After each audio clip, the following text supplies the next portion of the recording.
Il y a des périodes où créer ne ressemble à rien. On dirait un supplice, une épreuve qui n'en finit pas. Il y a des moments où on se lève avec des idées, des envies et où le soir même, on a l'impression d'avoir rien porté jusqu'au bout. On recommence encore et encore. Le lendemain, la semaine suivante, et on finit par se poser une question.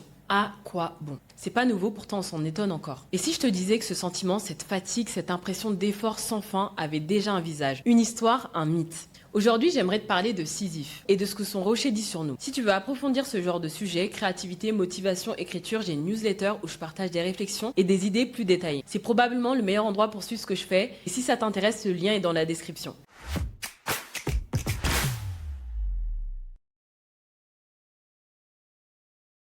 Je vais commencer par quelque chose de très simple. J'ai eu une phase où je donnais beaucoup de ma personne, toute mon énergie. J'avais enfin terminé mon dernier manuscrit. Si tu veux le découvrir, le lien est dans la bio. À la fin du processus d'écriture, je me sentais étrangement vide. Je lisais, j'écrivais, je réfléchissais, je produisais. Et pourtant, chaque jour ressemblait au précédent. Je me levais avec l'idée que cette fois, ça allait avancer. Que cette fois, quelque chose allait se stabiliser. Que cette fois, l'effort porterait enfin ses fruits. Mais le soir, j'avais cette impression bizarre. J'avais l'impression de repousser sans cesse le même poids. Comme si tout ce que je faisais devait être recommencé. J'arrivais pas à progresser, à être pleinement satisfaite de mes efforts. Comme si rien ne s'installait vraiment. Comme si le sens que je cherchais désespérément reculait au fur et à mesure que j'avançais. Résultat, je me laissais déconcentrer par plein de choses. J'avais des distractions en permanence. Et à un moment, je me suis demandé, est-ce moi qui fais quelque chose de mal ou est-ce que le jeu lui-même est épuisant ? J'aime bien connecter ce qui se passe dans mon processus créatif avec d'autres histoires. Ça me permet d'avoir de nouvelles perspectives et une nouvelle manière de voir les choses. Et toute cette situation, ça m'a fait penser au mythe de Sisyphe. Nous sommes en train de nous distraire jusqu'à en mourir. Vidéo, écran, notifications, contenu, stimulation constante. Tout arrive en même temps. Tout le temps. Nous sommes toujours sollicités, toujours stimulés, toujours interrompus. Et le résultat est brutal. On perd notre capacité à nous concentrer, à persévérer, à habiter un effort dans la durée. Et on perpétue ce rythme jour après jour. On ne sait plus comment sortir de cette routine qui n'a pas de sens. Mais c'est trop facile de dire c'est la faute d'Internet. Le problème est plus ancien, plus profond. Déjà, dès les années 80, Neil Postman parlait d'une société qui ne cherchait plus la vérité, mais le divertissement. Nous sommes passés d'une culture de la lecture à une culture de l'écran, puis à une culture du flux permanent, des distractions, du divertissement à la chaîne. Avant, l'effort intellectuel était long, soutenu, exigeant. Et c'est aussi l'environnement culturel qui permettait ça. Aujourd'hui, il est fragmenté. On avance par micro-impulsions, par fragments de motivation. Je voulais des résultats plus rapides. Je considérais que mes efforts devaient donner du résultat plus vite. L'écriture a toujours été un voyage pour moi, avec ses moments de doute et de joie. J'étais frustrée de ne pas avoir un résultat que je trouvais ne pas être à la hauteur des efforts que je fournissais. C'est là que la création devient une lutte. Parce que la création, elle, demande exactement l'inverse. Elle demande de la lenteur, de la répétition, de l'endurance et surtout une capacité à recommencer sans garantie immédiate. Autrement dit, elle demande de pousser un rocher. C'est ici que Sisyphe entre en scène.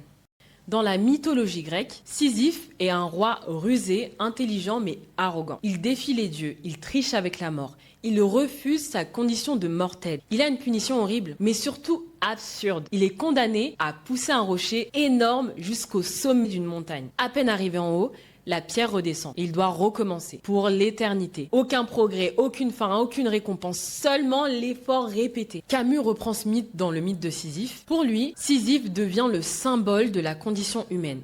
Nous cherchons du sens.